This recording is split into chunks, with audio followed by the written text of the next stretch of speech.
Audiolivro Bem-aventurados os Pacificadores, por Thomas Watson. Bem-aventurados os pacificadores, porque serão chamados filhos de Deus. Mateus 5:9. Esse é o 7º degrau da escada dourada que conduz à bem-aventurança. O nome da paz é amável e trabalhar pela paz é uma obra abençoada. Bem-aventurados os pacificadores. Observe a conexão. A Escritura une essas duas coisas, pureza de coração e espírito pacífico. Mas a sabedoria, lá do alto, é primeiramente pura, depois pacífica, e procure viver em paz com todos e busquem a santificação. Tiago 3,17, Hebreus 12,14.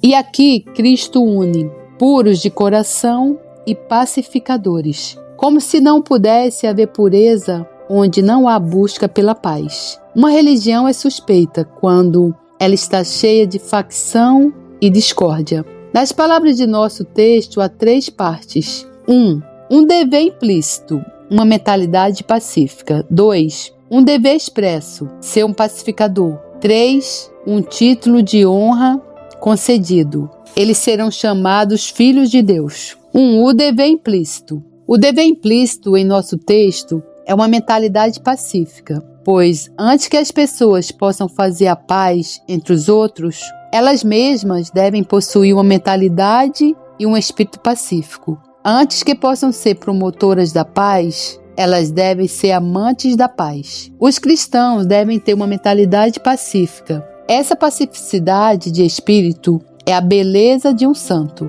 Ela é uma joia de grande valor, como diz o apóstolo. Uma beleza permanente de um espírito manso e tranquilo que é de grande valor diante de Deus. 1 Pedro 3,4. Os santos são as ovelhas de Cristo. João 10,27. A ovelha é uma criatura pacífica. Os cristãos são as pombas de Cristo. Cantares 2,14. Portanto, devem ser inofensivos. Não é próprio para os cristãos serem Ismaéis, mas Salomões. Embora devam ser leões em coragem, contudo devem ser cordeiros em pacificidade. Deus não estava no terremoto, nem no fogo, mas no som de um suave sussurro. 1 Reis 19:12. Deus não está no espírito grosseiro e inflamado, mas no espírito pacífico. Há uma paz quádrupla que devemos estudar e cultivar. Existe uma paz doméstica, paz nas famílias. Ela é chamada de vínculo da paz. Efésios 4:3.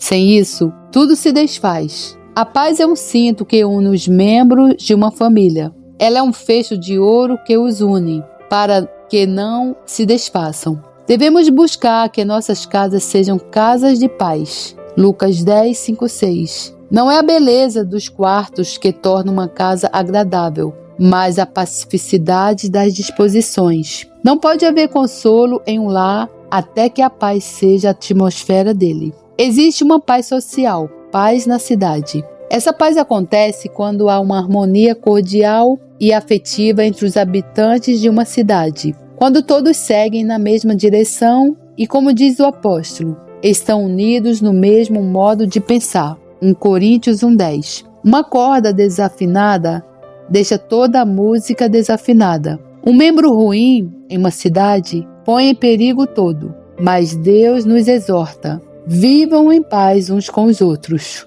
1 Tessalonicenses 5:13. É muito desagradável quando estão unidas as casas daqueles cujos corações estão separados. Existe uma paz política, paz em uma nação. Essa é a mais bela flor da coroa de um príncipe. A paz é a melhor bênção de uma nação. As abelhas estão bem quando estão zumbindo, mas os cristãos estão bem quando, como aconteceu na construção do templo, não se ouve o barulho do martelo. A paz traz consigo a abundância. Quantas milhares alguns percorriam em peregrinação para comprar essa paz? As plantas políticas prosperam melhor à luz do sol da paz. Como disse alegremente o salmista, Deus estabelece a paz em seu território e farta você com o melhor do trigo. Salmo 147:14. Como alguém já disse, a paz faz todas as coisas florescerem. Os antigos fizeram da harpa o emblema da paz. Como seria doce o som dessa harpa após o rugido do canhão. Todos devem estudar para promover essa paz política. A pessoa piedosa, quando morre, entra na paz. Isaías 57:2. Mas enquanto ela vive, a paz deve entrar nela. Existe uma paz eclesiástica, paz na igreja, quando há unidade e verdade na igreja de Deus. Nunca a religião floresce mais do que quando seus filhos se espalham como plantas de oliveira ao redor de sua mesa. A unidade na fé e no comportamento é uma misericórdia que não podemos valorizar o suficiente. Isso é o que Deus prometeu. Jeremias 32:39. E o que devemos buscar? Zacarias 8:18-23. Ambrósio dizia de Teodósio, o imperador, que quando ele estava doente se preocupava mais com a paz da igreja do que com a sua própria recuperação. Duas razões pelas quais devemos ter uma mentalidade pacífica. Em primeiro lugar, somos chamados à paz. 1 Coríntios 7:15. Deus nunca chamou ninguém para divisão. Essa é uma razão pela qual não devemos ser inclinados à contenda, porque não temos um chamado para isso, mas Deus nos chamou para a paz. Em segundo lugar, é da natureza da graça mudar o coração, torná-lo pacífico. Por natureza, temos uma disposição feroz e cruel. Quando Deus amaldiçoou a terra por causa do homem, a maldição foi que ela deveria produzir espinhos e ervas daninhas. Gênesis 3:18. O coração do homem naturalmente está sob essa maldição. Ele produz apenas os espinhos da contenda e da discussão. Mas quando a graça entra no coração, ela o torna pacífico e infunde uma disposição agradável e amorosa. A graça divina pode alisar e polir a peça mais áspera. Ela remove a aspereza nos espíritos das pessoas. A graça transforma o abutre em uma pomba e o espinheiro em uma árvore de murta. Isaías 55:13. Bem como a ferocidade do leão na mansidão do cordeiro. O profeta vaticinou: o lobo habitará com o cordeiro. Isaías 11:6-9. Isso é falado sobre o poder que o evangelho terá nos corações das pessoas. Ele fará uma metamorfose tal que aqueles que antes estavam cheios de raiva e ódio, agora serão tornados pacíficos e gentis. Não se fará mal nem dano algum em todo o meu santo monte. Isaías 11:9. Isso nos mostra o caráter de um verdadeiro santo. Ele é inclinado à paz, é o guardião da paz e um filho da paz. Lucas 10:6. Entretanto, deixe-me fazer uma advertência. Não estou dizendo que uma pessoa não possa ter um espírito pacífico e ainda buscar recuperar o que lhe é devido. Se a paz foi buscada de outra forma e não pôde ser alcançada, então uma pessoa pode recorrer à lei e ainda assim ser uma pessoa pacífica. E a lei é como ir à guerra.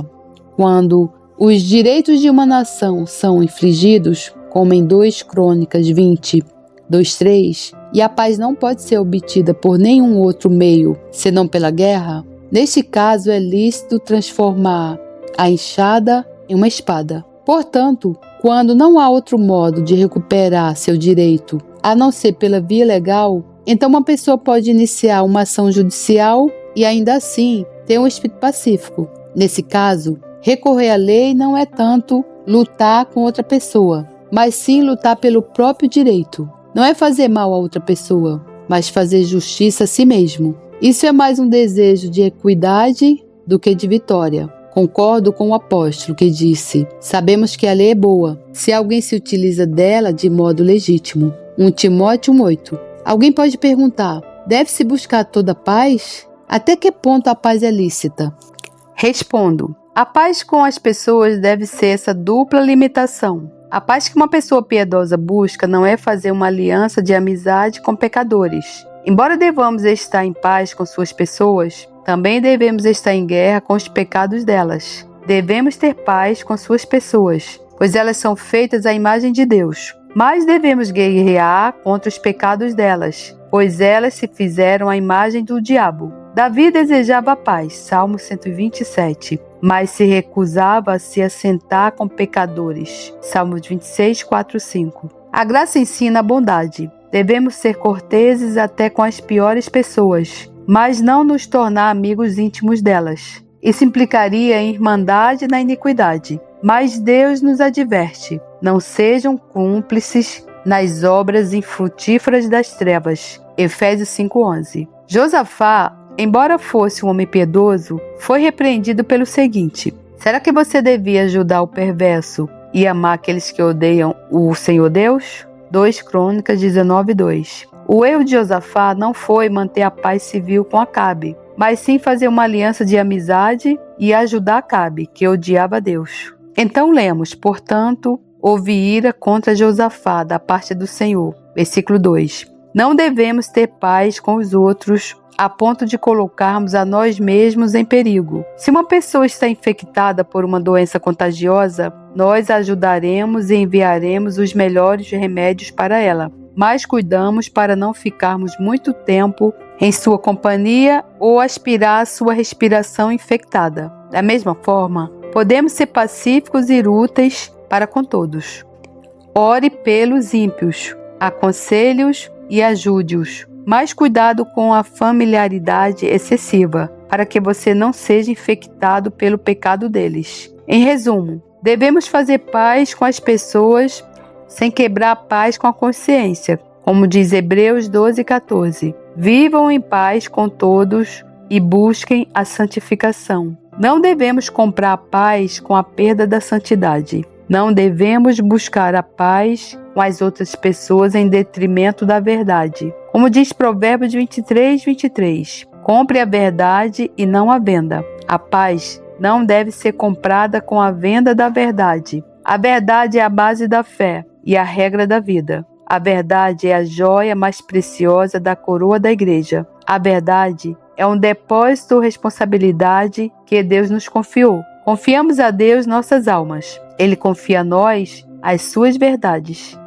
Não devemos deixar que nenhuma das verdades de Deus caia no chão. Lutero disse: é melhor que os céus caiam do que pereça uma migalha da verdade. Os menores fragmentos desse ouro são preciosos. Não devemos buscar a flor da paz a ponto de perdermos o diamante da verdade. Não devemos nos unir ao erro, como o apóstolo indagou: que comunhão existe entre a luz e as trevas? 2 Coríntios 6,14. Há muitos que desejam a paz destruindo a verdade. Eles desejam a paz com os arminianos, com os socinianos e com outros hereges. Essa é uma paz feita pelo diabo. Amaldiçoada seja a paz que faz guerra contra o príncipe da paz. Embora devamos ser pacíficos, somos ordenados a lutar pela fé. Judas 3. Não devemos amar tanto a coroa dourada da paz a ponto de arrancar dela as joias da verdade. Devemos antes abrir mão da paz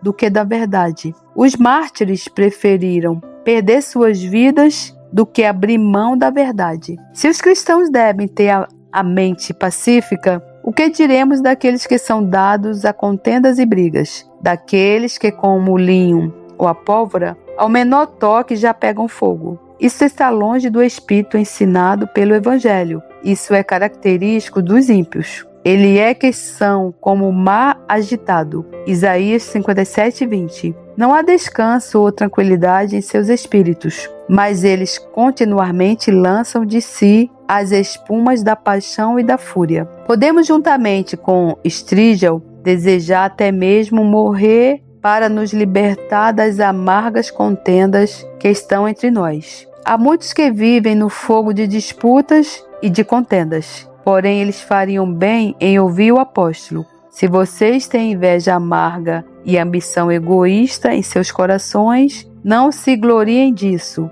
nem neguem a verdade. Tiago 3, 14 e 15. A pessoa passional é bruta e o homem irado é diabólico. Todos têm medo de morar em uma casa assombrada por espíritos malignos. Mas quão poucas pessoas têm medo de seus próprios corações, os quais são assombrados pelo espírito maligno da ira e da raiva. Além disso, há aquilo que ainda é mais digno de atenção: as divisões do povo de Deus. As próprias tribos de Deus guerreiam entre si. No tempo de Tertuliano, dizia-se: veja como os cristãos se amam. Mas agora pode-se dizer: veja como os cristãos rosnam uns com os outros.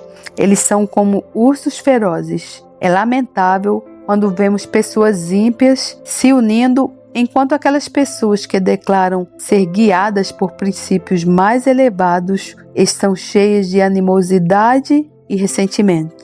Não foi triste ver Herodes e Pilatos se unindo e ver Paulo e Barnabé discutindo? Atos 15:39. Quando os discípulos clamaram para que fogo descesse do céu, Cristo os repreendeu dizendo: "Vocês não sabem de que espírito são?" Lucas 9:55. É como se o Senhor dissesse: esse fogo que vocês pedem não é zelo, mas é o fogo descontrolado de suas próprias paixões. Esse espírito de vocês não combina com o mestre a quem servem, o príncipe da paz, nem com a obra para a qual os estou enviando, uma missão de paz. É Satanás quem acende o fogo da contenda nos corações dos homens e depois ele se aquece nesse fogo. Quando os espíritos das pessoas começam a rugir como os ventos de uma tempestade, foi o diabo que soprou esses ventos. As discórdias e as animosidades entre os cristãos colocam em dúvida muito da piedade deles, pois a sabedoria lá do alto é primeiramente pura, depois pacífica, gentil e amigável. Tiago 3,17. 2. Persuasão a uma mentalidade pacífica. Tenham uma disposição pacífica, como está escrito em Romanos 12:18. Se possível, do que depender de vocês, vivam em paz com todas as pessoas. As cortinas do tabernáculo deveriam ser unidas. Êxodo 26:3-4. Da mesma forma, os corações dos cristãos devem estar unidos em paz e unidade, para persuadir a pacificidade. Deixe-me falar tanto a razão quanto a consciência de vocês. 2.1. Um espírito pacífico parece ser adequado à estrutura e constituição naturais. O homem, por natureza, parece ser uma criatura pacífica, mais apta a lidar com o arado do que com a espada. Outras criaturas são naturalmente armadas com algum tipo de arma com a qual são capazes de se vingar. O leão tem suas patas,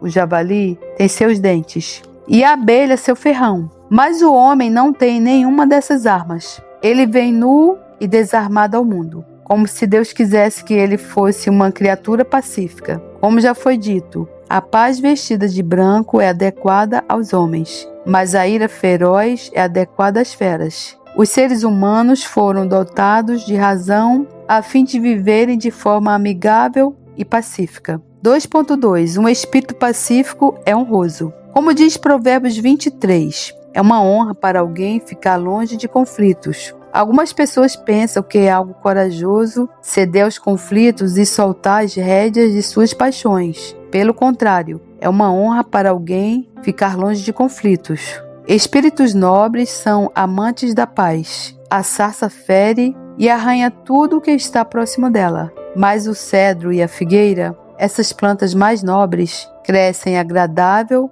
e pacificamente com aquilo que está ao seu redor. A pacificidade é o estandarte e o adorno de uma mente nobre. 2.3. Ter um espírito pacífico é sábio. Como lemos em Tiago 3,17. Mas a sabedoria lá do alto é primeiramente pura, depois pacífica. Uma pessoa sábia não se envolverá em contendas.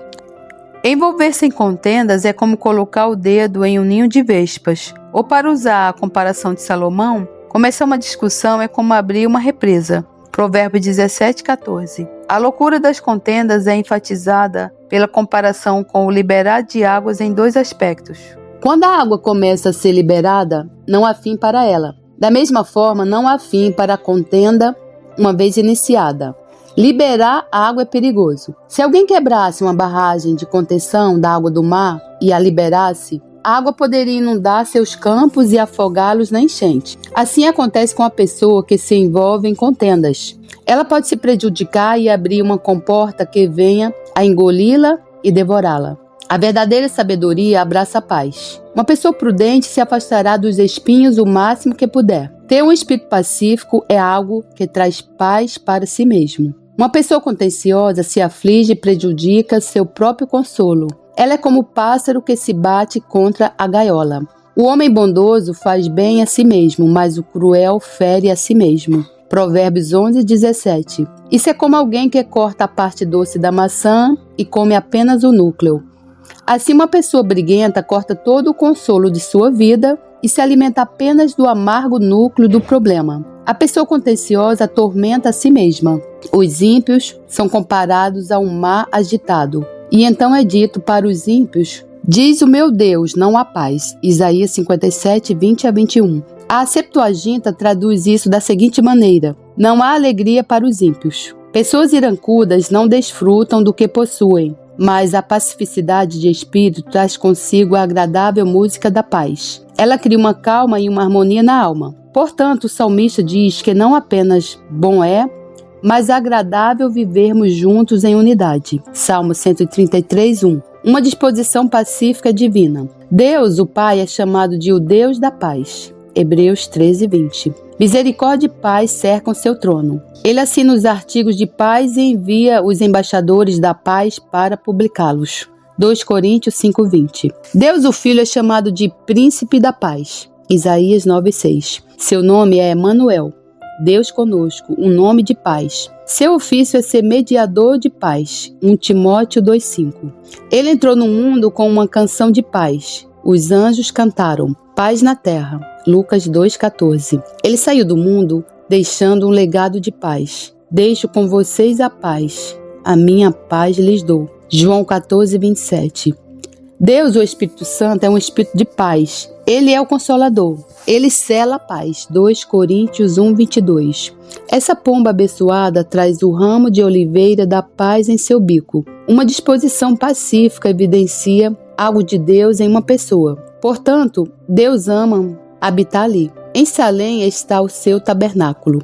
Salmos 76, 2. Salém significa paz. Deus habita em um espírito pacífico. A oração sincera de Cristo foi pela paz. Ele orou para que seu povo fosse um. João 17, 11, 21, 23. Para que tivessem uma mente e um coração unidos. Observe o argumento que Cristo usa na oração. É bom usar argumentos na oração. Eles são como as penas na flecha, que a fazem voar mais rápido e penetrar mais profundamente. As afeições na oração são como a pólvora na arma, enquanto os argumentos na oração são como a bala, que faz ao Pai, para que sejam um como nós o somos. Versículo 22.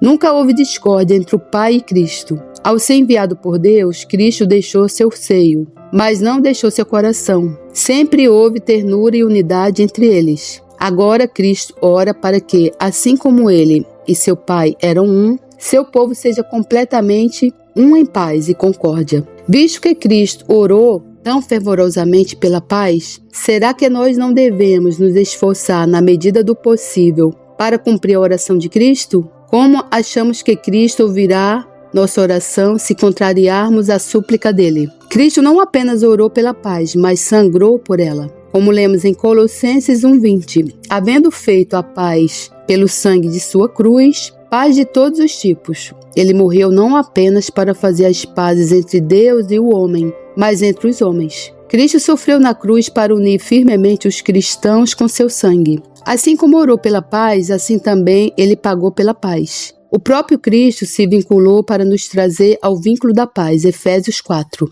Contendas e discórdias impedem o crescimento da graça. Será que uma boa semente pode crescer em um solo onde só se vê espinhos e ervas daninhas?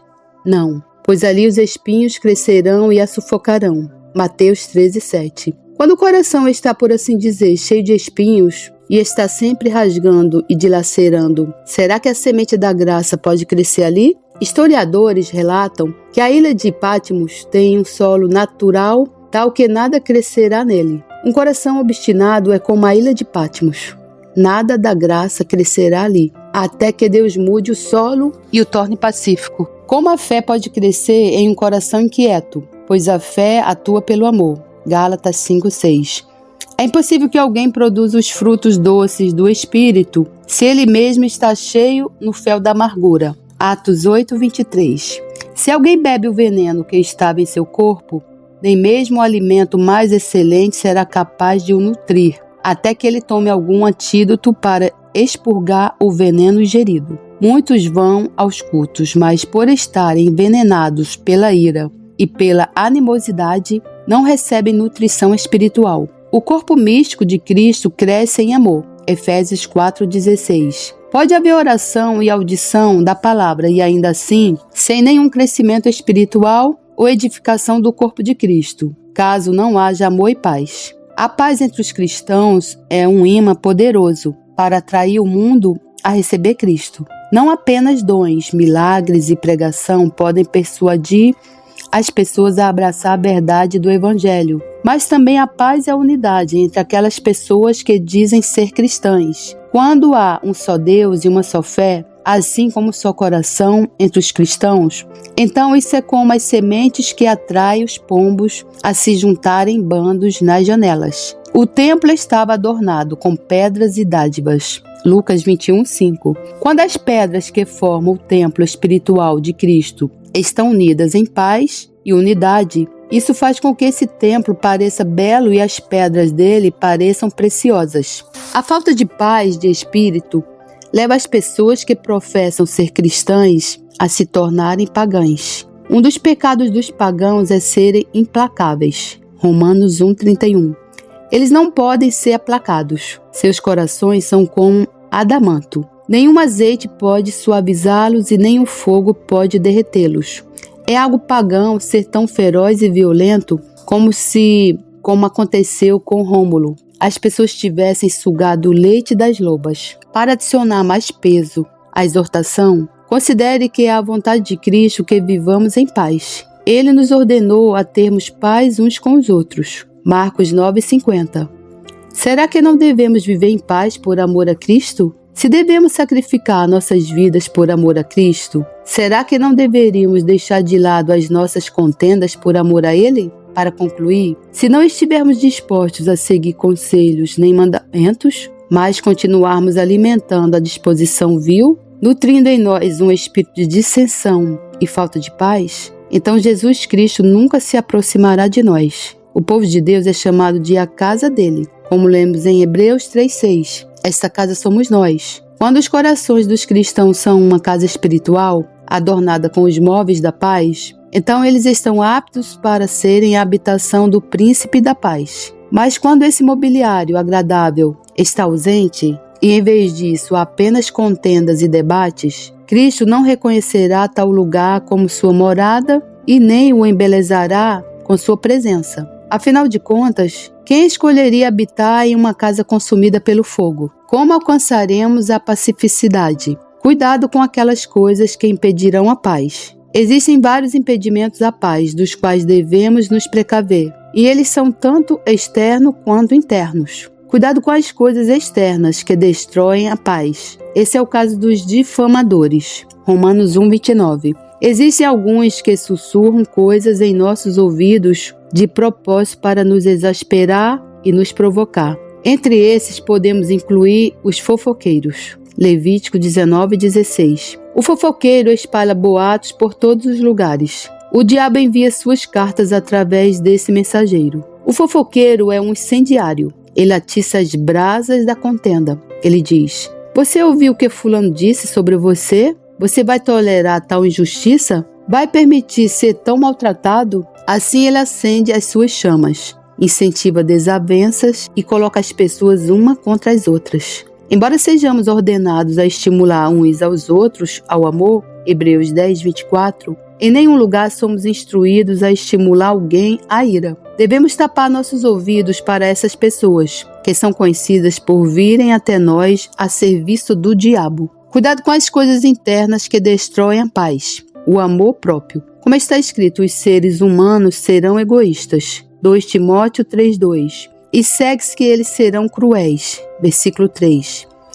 Esse ídolo do ego já causou muitos processos judiciais, saques e massacres pelo mundo. Em Filipenses 2:21 lemos: todos os outros buscam os seus próprios interesses. Na verdade, eles buscam apenas seus próprios interesses. A pessoa dominada pelo amor próprio defrauda os bens das outras pessoas, seja pela força ou pelo engano. O amor próprio é uma ave que se alimenta de rapina. O amor próprio corta o vínculo da paz. Nós cristãos devemos abandonar o ego. Até alguns pagãos poderiam dizer: não nascemos apenas para nós mesmos. O orgulho, Como disse o sábio, aquele que é de coração orgulhoso incita a contenda. Provérbios 28, 25. O orgulho e a contenda são irmãos gêmeos, nascidos ao mesmo tempo. Uma pessoa orgulhosa se acha melhor do que as outras e contenderá a fim de estabelecer sua superioridade, como lemos sobre Diótrefes. Mas Diótrefes que gosta de exercer a primazia entre eles. 3 João 9. Uma pessoa orgulhosa quer todos que se curvem para ela. Pelo fato de Mordecai não ter se curvado diante de Amã, esse passou a trabalhar para fazer um decreto sanguinário a fim de assassinar todos os judeus. Esther 3:9. O que causou toda a contenda entre Pompeu e César, senão orgulho. Eles eram orgulhosos demais para cederem um ao outro. Quando esse vento do orgulho entra no coração de uma pessoa, ele causa tristes terremotos de divisão. Os poetas inventaram que quando a caixa de Pandora foi aberta, ela encheu o mundo com doenças. De forma semelhante, quando o orgulho de Adão abriu a caixa da justiça original, desde então isso encheu o mundo com debates e dissensões. Sacudamos de nós essa vibra do orgulho. A humildade une firmemente os cristãos pelo vínculo da paz. Lembre-se que Jesus foi o exemplo de humildade. Aprendei com ele, que era manso e humilde de coração. A inveja. A inveja provoca contendas. O apóstolo relacionou uma com a outra ao citá-las juntas. Invejas, contendas. 1 Timóteo 6,4. Uma pessoa invejosa não suporta que outra pessoa seja superior a ela. Uma pessoa invejosa, ao ver outra com uma safra mais abundante e uma loja melhor, está disposta a arranjar uma contenda com ela. O sábio disse: quem pode resistir à inveja? Provérbios 27:4. A inveja é um verme que se alimenta de sangue. Tenham cuidado com ela. A paz não habitará com esse inquilino vil. A credulidade. Está escrito em Provérbios 14:15. O ingênuo dá crédito a tudo que se diz. Uma pessoa crédula é semelhante a um tolo. Ela acredita em tudo o que lhe é dito. Isso muitas vezes a leva a incorrer em desavenças. Assim como é pecado ser um difamador, também é uma tolice acreditar em fofocas. Uma pessoa sábia não aceitará um relato assim que a ouvir pela primeira vez, mas o examinará e o investigará antes de dar crédito a ele. Vamos trabalhar por aquelas coisas que manterão e nutrirão a paz. A fé. A fé e a paz moram juntas. A fé acredita na palavra de Deus. A palavra diz: vivam em paz. 2 Coríntios 13:11. E assim que a fé vê a ordem do Rei do Céu, ela obedece. A fé persuade a alma de que Deus está em paz e é impossível crer nisso e viver em discórdias. Nutramos a fé. A fé nos une a Deus em amor e aos nossos irmãos em paz. A comunhão cristã. Deve haver muita familiaridade entre os cristãos. Os santos primitivos tinham suas festas de ágape, ou seja, festas de amor. O apóstolo, exortando a paz, recomenda a seguinte conduta para os cristãos: sejam bondosos e compassivos uns para com os outros. Efésios 4:32. Não olhe para as falhas das outras pessoas, mas para as graças delas. Não há perfeição aqui na terra. Lembre sobre as manchas dos filhos de Deus. Deuteronômio 32:5. Até mesmo os melhores cristãos possuem falhas. Não contendamos tanto com as fraquezas das outras pessoas, a ponto de ignorarmos as virtudes delas. Se elas falham em algumas coisas, contudo, se destacam em outras. É característico do mundo olhar mais para o sol durante um eclipse do que quando ele brilha em todo o seu esplendor. Oremos a Deus para que Ele envie o Espírito de paz aos nossos corações. Não devemos, como abutres, nos alimentar uns dos outros, mas sim orarmos uns pelos outros. Oremos para que Deus apague o fogo da contenda e acenda o fogo da compaixão uns pelos outros em nossos corações. Assim falamos sobre a primeira coisa que está implícita em nosso texto, a saber, que os cristãos devem ter uma mentalidade voltada para a paz. Os cristãos devem ser pacificadores. Vamos considerar agora a segunda coisa explicitada, isto é, que os cristãos devem ser pacificadores. Todos os cristãos devem ser pacificadores. Eles não devem apenas buscar paz para si mesmos, mas devem fazer com que outros estejam em paz. Assim como acontece no corpo, que quando uma articulação sai do lugar, ela deve ser recolocada, assim também deve acontecer no corpo de Cristo. Quando uma roupa está rasgada, nós a costuramos. Quando outros estão dilacerados em suas afeições, devemos, com o espírito de mansidão, reconciliá-los. Se tivéssemos essa habilidade excelente, poderíamos reconciliar e unir corações divergentes. Confesso que muitas vezes é uma tarefa ingrata tentar reconciliar diferenças. Atos 7:27. Lidar com uma ameaça, por menos grave que ela seja, pode resultar em arranhões. Aquele que se interpõe entre dois briguentos muitas vezes recebe o golpe. Embora esse dever possa carecer de sucesso por parte dos homens, jamais carecerá de uma bênção da parte de Deus. Nosso texto diz: bem-aventurados os pacificadores.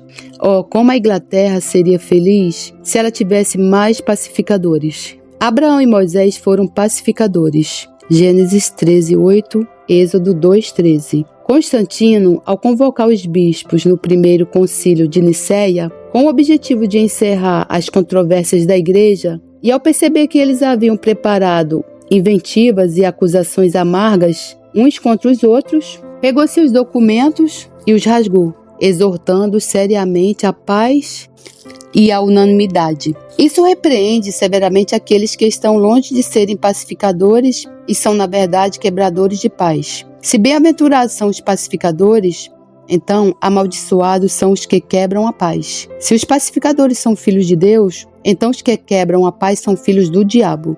Os hereges destroem a verdade da igreja através do erro e os cismáticos destroem a paz através da divisão. O apóstolo estigmatiza tais pessoas. Peço que notem bem aqueles que provocam divisões e escândalos, em desacordo com a doutrina que vocês aprenderam. Afastem-se deles. Romanos 16:17. Tenha tanta comunhão com eles como vocês têm com bruxas ou assassinos. O diabo foi o primeiro quebrador da paz.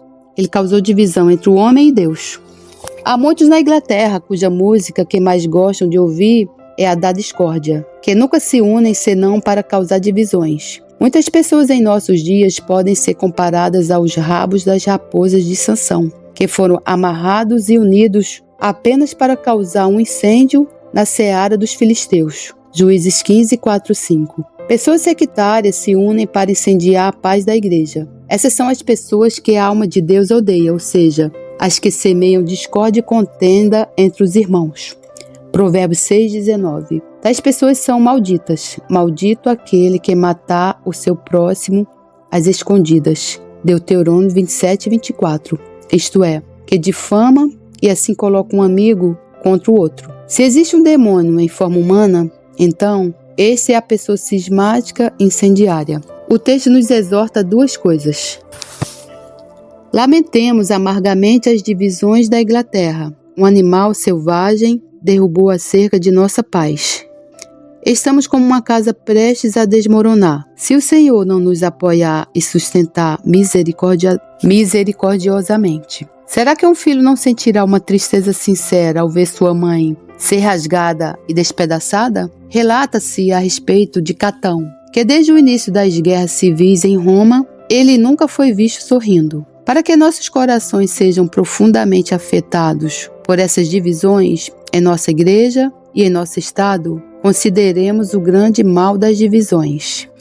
As divisões são um prognóstico de muito mal para uma nação. Aqui vale a regra na filosofia: toda divisão tende à destruição. Quando o véu do templo foi rasgado em pedaços, foi um triste presságio e precursor da destruição do templo. O rasgado véu da paz da igreja indica a sua ruína. Joséfo observa que a cidade de Jerusalém, quando foi sitiada por Tito Vespasiano, tinha 3 grandes facções que causaram mais destruição do que o inimigo e foram a causa de sua captura. Quão fatais foram as divisões internas para esta terra! Como o vínculo da paz está quebrado. Temos tantos cismas e nos dividimos em tantas igrejas diferentes que Deus pode, com justiça, deixar essa terra sem igrejas, assim como fez com a Ásia. Ver o manto da paz da igreja rasgado deve nos afligir, porque as divisões trazem infâmia e escândalo para a religião. Elas fazem com que os caminhos de Deus sejam mal falados, como se a religião em si fosse a fomentadora de contendas e sedição. Para difamar os cristãos, Juliano disse que eles viviam juntos como tigres, rasgando e devorando uns aos outros. Será que devemos confirmar as palavras dele? É inadequado ver as pombas de Cristo brigando entre si e ver o lírio do Senhor tornando-se um espinheiro. Alexandre Severo, ao ver dois cristãos contendendo, ordenou que não mais tomassem o nome de cristãos e declarou: vocês desonram seu Senhor Jesus Cristo. Que as pessoas abram mão de suas contendas ou deixem de lado o manto de sua profissão de fé cristã. As divisões obstruem o progresso da piedade. O evangelho raramente prospera onde a erva daninha da contenda cresce. A construção do templo espiritual de Deus é prejudicada pela confusão de línguas. A divisão corrói como um verme e destrói os frutos da justiça. Hebreus 12:11. Na igreja de Corinto, quando começaram a se dividir em facções, uns eram de Paulo e outros de Apolo, mas poucos eram de Cristo. Tenho certeza de que as divisões na Inglaterra fizeram muitos se tornarem ateus. Vamos trabalhar para resolver as diferenças e sermos reparadores de brechas. O nosso texto diz: bem-aventurados os pacificadores. Jesus Cristo foi um grande pacificador. Ele fez uma longa jornada do céu à terra para fazer a paz. A paz e a unidade são grandes meios para fortalecer a Igreja de Deus. Os santos são comparados a pedras vivas, edificadas para construir uma casa espiritual. 1 Pedro 2,5. As pedras ajudam a preservar e sustentar umas às outras. Se as pedras se soltarem e caírem, toda a casa desmorona. Quando os cristãos na igreja primitiva tinham um só coração, Atos 4,32, quão grande era a firmeza que eles desfrutavam, como eles aconselhavam, confortavam e edificavam uns aos outros em sua santa fé. Vemos que enquanto os membros do corpo estão unidos, eles se ajudam e se nutrem mutuamente. Mas se estão divididos e quebrados, eles se tornam inúteis e o corpo enfraquece. Portanto, vamos nos esforçar para sermos pacificadores. A unidade da igreja contribui muito para a sua estabilidade. A paz faz com que a igreja de Deus na terra seja, em alguma medida, como a igreja no céu. Os querubins, representando os anjos, são representados de frente um para o outro, Êxodo 25:20, para mostrar sua paz e unidade. Não há atritos ou discórdias entre os espíritos celestiais. Um anjo não tem uma opinião diferente de outro. Embora não tenham ordens diferentes, eles não têm espíritos diferentes. Eles são serafins, portanto queimam, não no calor da contenda, mas em amor. Os anjos servem a Deus não apenas com corações puros, mas com corações unidos. Por meio de uma paz harmoniosa, nos assemelharíamos à igreja triunfante. Aquele que semeia paz colherá paz. Em Provérbios 12:20, lemos: mas os que aconselham a paz têm alegria. O pacificador terá paz com Deus, paz em seu próprio coração, e essa é a música mais agradável que é entoada no coração de uma pessoa. Ela terá paz com seus próximos e terá a afeição deles. Todos honrarão tal pessoa e a chamarão de reparadora de brechas. Isaías 58:12. Para concluir, o pacificador morrerá em paz. Ele levará uma boa consciência consigo e deixará um bom nome para trás. Assim conclui a exposição da primeira parte do texto. Bem-aventurados os pacificadores. Então prossigo para a próxima parte. 5. Serão chamados filhos de Deus. A segunda parte de nosso texto diz: eles serão chamados filhos de Deus. Mateus 5:9. O glorioso privilégio dos santos é descrito através dessas palavras. O grande privilégio conferido àqueles que fizeram as pazes com Deus e trabalham para fazer as pazes entre os irmãos é que eles serão chamados filhos de Deus. Eles serão chamados, isto é, serão reputados e estimados por Deus dessa maneira. Deus nunca chama as coisas de maneira equivocada. Ele não chama de filhos aqueles que não são filhos, como lemos em Lucas 1:7-6. Será chamado profeta do Altíssimo, Lucas 1:7-6. Isto é, você será um profeta do Altíssimo. Eles serão chamados filhos de Deus, ou seja, serão considerados e admitidos como filhos por Deus. A proposição que resulta disso é a seguinte: os pacificadores são filhos do Altíssimo. As Escrituras dizem que Deus tem muitos tipos de filhos. Deus tem um filho por geração eterna, somente Cristo é o filho natural de seu Pai. Você é meu filho, hoje eu gerei você. Salmos 2:7. Deus tem filhos por criação, é assim que os anjos são filhos de Deus. Quando as estrelas da alva, juntas alegremente, cantavam, e todos os filhos de Deus gritavam de alegria. Jó 38:7. Deus tem filhos por participação de dignidade. É assim que reis e governantes são ditos serem filhos do Deus Altíssimo. Todos vocês são filhos do Altíssimo. Salmo 82:6. Deus tem filhos por profissão visível. É assim que Deus tem muitos filhos.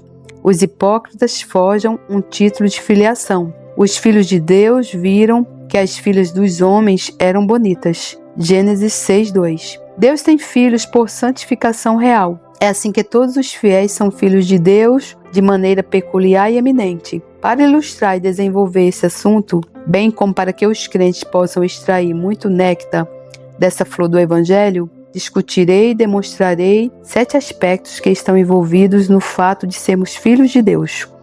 1. Naturalmente, nós não somos filhos de Deus. 2. O que significa ser filho de Deus? 3. Como nos tornamos filhos? 4.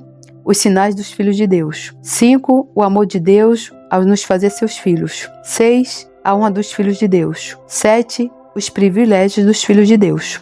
Ó graça maravilhosa do meu Rei, do meu Salvador, do meu Redentor, Jesus Cristo.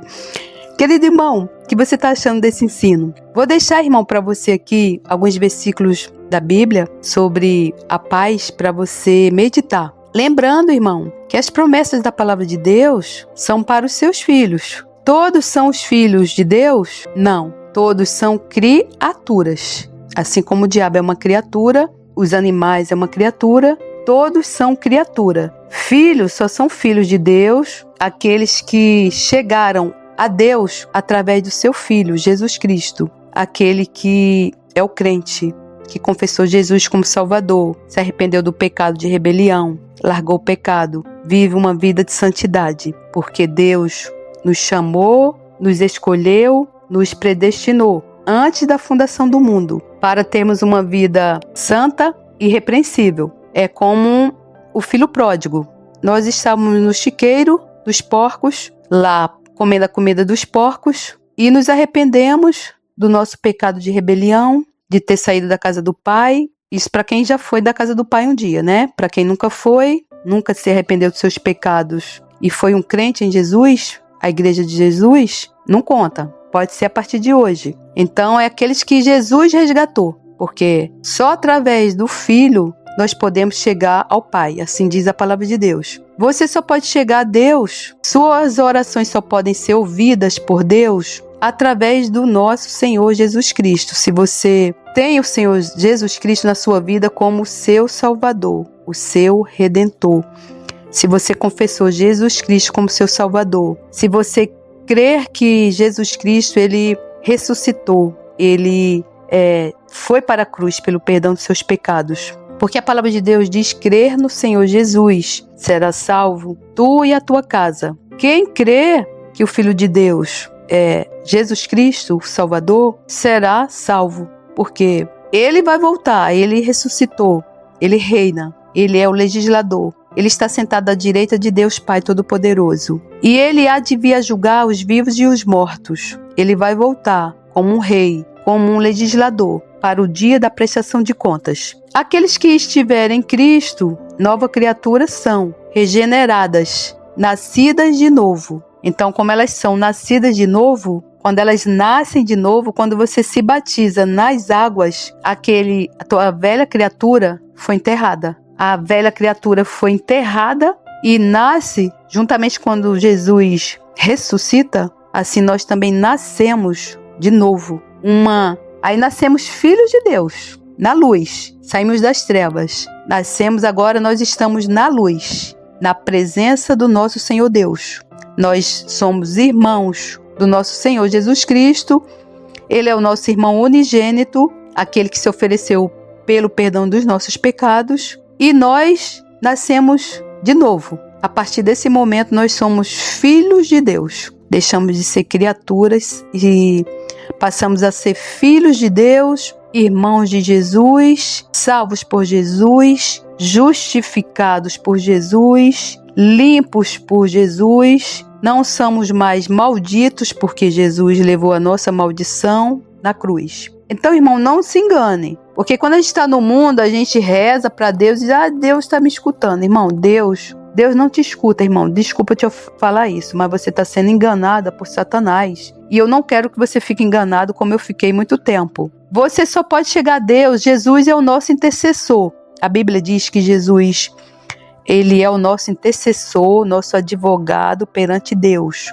Quando a gente erra aqui embaixo, Jesus, ele intercede a Deus pelas nossas vidas. Porque Jesus é o cabeça da igreja e nós somos os seus membros. Então, quando o membro é ferido, o cabeça também é ferido. Veja bem, ele é o general, Jesus é nosso general. Nós somos os seus soldados. Quando o soldado é atingido, o general também é atingido, né? Por isso que você nunca toque no cabelo do ungido do Senhor. A Bíblia diz que há daqueles que toquem no ungido do Senhor, né? Uma filha do Senhor. Então, irmão, não se engane. Veja bem, você só é filho de Deus. Tem os passos para você virar filho. É só você querer. Jesus, ele diz assim, eis que estou à porta e bato. Se alguém abrir, eu com ele entrarei e cearei. Ele não obriga ninguém. É uma escolha. Como ele mesmo disse, a porta, o caminho é largo e a porta é estreita. A porta para você se tornar filho de Deus e seguir sentado à mesa do Senhor, porque a etiqueta, você vai sentar à mesa, ele vai te chamar, porque é ele que nos chama, é ele que nos escolhe.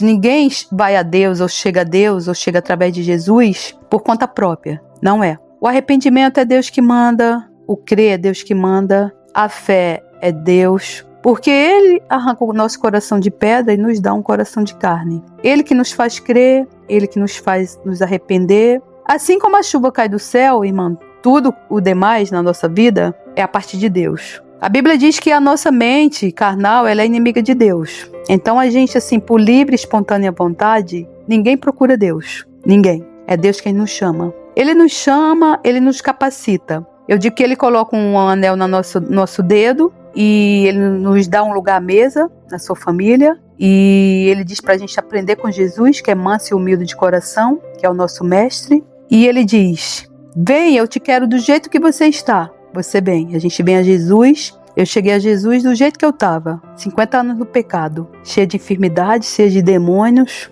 perturbada, afastada com atestado psiquiátrico, e ele me aceitou assim mesmo, ele me ama assim mesmo, né? Ninguém explica o amor de Deus. Mas ele falou pra mim, agora você é minha filha. Então se você é a filha de um rei, você não pode ficar sentado na mesa de um rei de qualquer jeito, irmão. Você precisa, irmão, ter etiqueta, irmão. Você tem que largar o pecado, irmão. Não tem essa. O caminho é estreito, irmão. Não existe essa história de você pé no mundo, pé na igreja. Sentar à mesa de um rei, irmão, não é para qualquer um, não. Irmão, sentar à mesa de um rei não é para quem quer. É para os chamados. E tem um preço. O preço é a cruz. Você precisa, irmão, carregar a sua cruz. Se você achar que tua cruz está pesada, se lembra da cruz de Jesus carregando aquela cruz. Mas te bata nas costas, ferido, cuspido, arrancado o cabelo das barbas, caluniado, difamado. Lembre-se quando Jesus estava carregando seus pecados ali na cruz, subindo aquela ladeira. Você acha que a tua cruz está pesada, irmão? E tu quiser largar a tua cruz na metade do caminho, porque Jesus, ele não largou a cruz na metade do caminho, ele foi até o final. Mas se você quiser largar, irmão, tua cruz na metade do caminho e voltar pro mundo, tu faz isso, irmão. Porque tu vai ver o preço alto, irmão, que tu vai pagar. Porque Satanás, ele vai se vingar de você. Desde o início do dia que você começar a falar do nome do Senhor Jesus, ele vai se vingar de você. Ele não vai se vingar só de você, irmão. Ele vai se vingar de você e da tua família inteira. Porque a pessoa que larga o conhecimento da palavra de Deus, larga o nosso Senhor Jesus Cristo, que nos salvou, nos chamou, nos deu um lugar à mesa do rei, nos passou a chamar de filho. Nós passamos a ter um pai que chamamos Abba Pai. Larga tudo isso, irmão, para voltar pro mundo, por uma noitada, por sexo barato, por bebedice, por droga. Irmão, o preço é alto, irmão. O preço é muito alto, irmão. Não cai nessa, irmão. Não cai, irmão, em nome do Senhor Jesus, nessa armadilha de Satanás. Se um dia você teve um lugar à mesa do rei, irmão, e tá aí no mundo, volta, irmão, enquanto é tempo. Volta enquanto é tempo, irmão. Se você não consegue se arrepender de jeito nenhum, irmão, faz um jejum de 3 dias. Se veste de pano do saco, se joga no chão, clama a Deus. Deus, eu quero me arrepender. E ele vai te ouvir, irmão. Então, irmão, Essas promessas que eu estou deixando aqui, irmão, é para você que está em Cristo. Não é para você, criatura. É para você, criatura, também poder aprender e saber que as promessas da palavra de Deus não é para qualquer um. É para os chamados, para os escolhidos. Não é para você que está no mundo, no pecado, numa vida de pecado, de iniquidade, servindo a Satanás, no espiritismo, na idolatria da Igreja Católica. O primeiro mandamento da lei de Deus é amar a Deus sobre todas as coisas. Não é ficar rezando para Nossa Senhora, para São Pedro, para São Paulo, nada disso. Não existe santo. Santo só o Filho de Deus, só Jesus. O resto eram discípulos. Nós também somos santos no modo de falar, mas santos assim, em termos de ser santo mesmo, de não ter mancha, não ter nódoa, não ter o DNA pecaminoso, só Jesus, só o Filho de Deus foi o único santo no mundo, na terra, na Bíblia. Então, irmão, medita então, irmão, nesses versículos. O Senhor te abençoe e te guarde. O Senhor faça resplandecer o seu rosto sobre ti e tenha misericórdia de ti. O Senhor sobre ti levante o seu rosto e te dê a paz. Números 6, 24, 26. Tenho-vos dito isso, para que em mim tenhais paz. No mundo tereis aflições, mas tende bom ânimo. Eu venci o mundo. João 16, 33. Deixo-vos a paz, a minha paz vos dou. Não vou-la dou como o mundo a dá. Não se turbe o vosso coração, nem se atemorize. João 14, 27. Ora, o mesmo Senhor da paz vos dê sempre paz de toda maneira. O Senhor seja com todos vós. 2 Tessalonicenses 3,16. Porque quem quer amar a vida e ver os dias bons, refreia a sua língua do mal, e os seus lábios não fala engano. Aparte-se do mal e faça o bem. Busca a paz e siga. 1 Pedro 3, 10, 11. Em paz também me deitarei e dormirei, porque só tu, Senhor, me fazes habitar em segurança. Salmos 4, 8. Tu conservarás em paz aquele cuja mente está firme em ti, porque ele confia em ti. Isaías 26, 3. E a paz de Deus, para a qual também fostes chamados em um corpo, domine em vossos corações e sede agradecidos. Colossenses 3,15. A misericórdia, a paz e o amor vos sejam multiplicadas. Judas 1,2. Melhor é o longânimo do que o valente, e o que governa o seu espírito do que o que toma uma cidade. Provérbios 16, 32. Aparta-te do mal e faz o bem. Procura a paz e segue-a. Salmos 34, 14. Ora, o fruto da justiça semeia-se na paz, para os que exercitam a paz. Tiago 3,18. Segui a paz com todos e a santificação, sem a qual ninguém verá o Senhor. Hebreus 12, 14.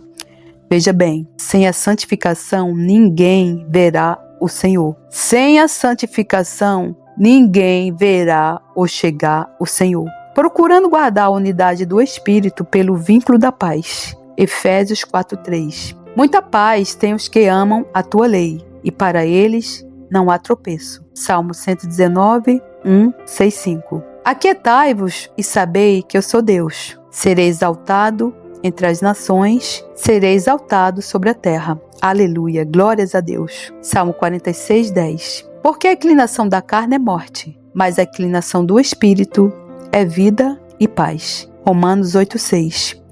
O que também aprendestes e recebestes e ouvistes e vistes em mim, isso fazei, e o Deus de paz será convosco. Filipenses 4, 9. O Senhor dará força ao seu povo. O Senhor abençoará o seu povo com paz.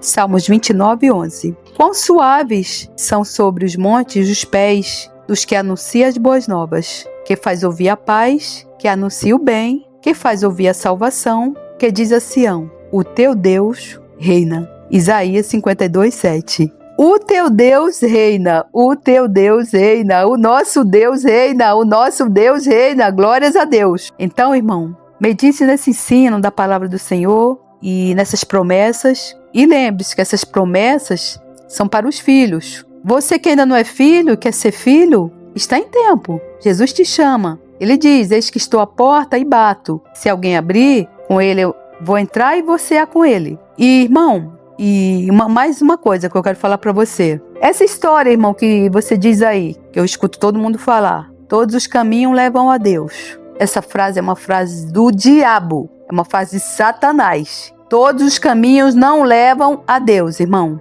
O único caminho que leva a Deus é o seu Filho, Jesus Cristo. É o único caminho que você chegará a Deus. Porque, como diz a Escritura, Ele é o caminho, a verdade e a vida eterna. Você vai ter se você tiver o Filho de Deus. Se você não tiver o Filho de Deus, você não tem como chegar a Deus, nem mesmo em orações, de jeito nenhum, de maneira nenhuma, você vai chegar a Deus. A sua oração é abominável a Deus. Olha o que Deus diz para você, ímpio, aquele que não tem Jesus. Mas ao ímpio diz Deus: que fazes tu em recitar os meus estatutos e em tomar minha aliança na tua boca? Visto que odeias a correção e lanças as minhas palavras para detrás de ti. Quando vês o ladrão, consentes com ele e tens a tua parte com adúlteros. Soltas a tua boca para o mal e a tua língua compõe o engano. Assentas-te a falar contra o teu irmão, falas mal contra o filho de tua mãe. Estas coisas tens feito, e eu me calei. Pensavas que era tal como tu, mas eu te arguirei, e as porei por ordem diante dos teus olhos. Ouvi, pois, isto, vós que vos esqueceis de Deus, para que eu vos não faça em pedaços, sem haver quem vos livres. É isso, irmão, que Deus fala para o ímpio. Você, sem Jesus, você que é criatura, você que não é filho de Deus, você que é criatura, Deus está falando isso aqui para você. A Bíblia diz também que a oração do ímpio é abominável ao Senhor. Vou deixar o versículo aqui. O sacrifício dos ímpios é abominável ao Senhor, mas a oração dos retos é o seu contentamento. O caminho do ímpio é abominável ao Senhor, mas ele ama o que segue a justiça. Provérbios 15, 8-9. Portanto, irmão, aqui eu deixo os versículos para você meditar. Que você possa, irmão, pensar e decidir. Se você quer continuar sendo um ímpio e suas orações ser abominável a Deus, Deus nem escuta a sua oração. Ou se você quer ser um justo, onde vai ser chamado filho de Deus, suas orações serão atendidas, ouvidas, claro, se Deus quiser atender. Se você quiser ser filho de Deus ou filho do diabo, porque o diabo desde o início que peca, e aquele que vive no pecado é filho do diabo, filho de Satanás. Você pode não gostar de escutar isso, mas quem vive no pecado é filho de Satanás, porque Satanás desde o início que peca. Não sou eu que estou dizendo isso está na Bíblia. Por isso que você precisa ler a Bíblia. A palavra de Deus, ela não vai passar. Ela nunca vai passar. Nem uma vírgula, nem um tio. Quer você acredite na palavra de Deus, quer não. Esse mundo vai acabar. Jesus vai voltar. Jesus está às portas. Ele vai voltar como um rei, um legislador, para julgar as nações, para o dia do julgamento. Vai ter o dia da prestação de contas. Nós vamos ter que dar conta de todos os nossos atos, todas as nossas ações, todas as nossas palavras, tudo que saiu da nossa boca. Nós vamos ter que dar conta a Jesus como rei. E nesse dia, todo joelho vai ter que se dobrar, toda língua vai ter que confessar que Jesus Cristo é o Filho de Deus. Se você não quiser confessar agora, você vai ter essa oportunidade de fazer. Você não vai fazer por livre e espontânea vontade, mas você vai fazer debaixo da ira de Jesus, como rei. No dia da prestação de contas, não há quem fugir. Não há como fugir, irmão, no dia da prestação de contas. Lembra-se disso, irmão. Tudo que você está plantando hoje, irmão, você vai ter que colher. Não há escapatória, irmão, dessa lei espiritual de Deus. A conta chegou para mim, eu falo, a conta chegou para mim. Ainda foi baixa, porque eu fiquei 50 anos no pecado. Eu furtava, eu mentia, eu estava fumando maconha, eu estava na fornicação, eu invejava, eu praticava todos os pecados que você possa imaginar. A conta chegou para mim. A conta também vai chegar para você, irmão. Não há como fugir dessa conta. Então, se Jesus não te resgatar agora, porque Ele está às portas, ainda falta algumas coisas para acontecerem, muitas coisas das profecias da Bíblia já estão se cumprindo. Se você não entregar a tua vida para Jesus agora, não se render a Jesus agora, não confessar teus pecados para Jesus agora, você, no dia da prestação de conta, irmão, você vai ter que fazer. Porque a Bíblia diz que vai chegar o dia, conforme está escrito, pela minha vida, diz o Senhor, todo joelho se dobrará diante de mim e toda língua confessará a Deus. Isso está em Romanos 14:11. Porque está escrito, por mim mesmo jurei, diz o Senhor, diante de mim, todo joelho se dobrará e toda língua confessará que sou Deus. É isso, irmão. Que você possa, irmão, que Deus possa ter misericórdia da sua vida e que você possa dobrar o seu joelho antes e confessar ao Senhor Jesus como Deus e o Salvador da sua vida. Porque se você não fizer isso antes, você vai fazer isso no dia do juízo, irmão, perante o juiz. E um juiz brabo, um juiz temeroso, porque ele vem como juiz. Ele não vem mais como um salvador. Ele já veio como salvador. Agora ele vem como um juiz, com um cetro na mão, para julgar as nações. É isso, irmão, e que a graça do nosso Senhor Jesus Cristo, o amor de Deus e a comunhão do Santo Espírito esteja conosco. Graças a Deus, obrigada, Senhor.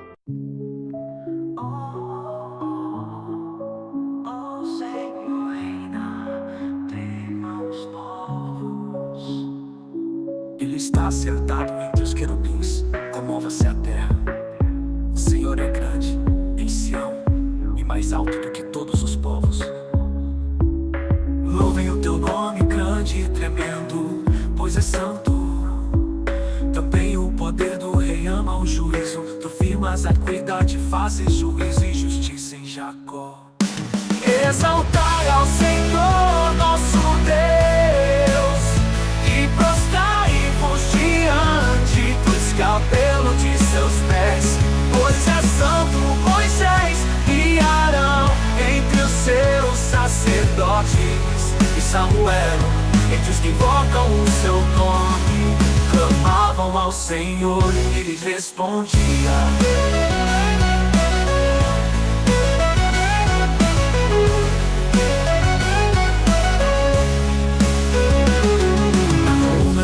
Eles falavam, eles guardaram os seus testemunhos e os estatutos que lhes dera. Tu os escutaste, Senhor nosso Deus. Tu foste Deus que lhes perdoaste, ainda que tomaste vingança dos seus feitos. Exaltai ao Senhor nosso Deus e prostrai-vos diante do escabelo de seus pés.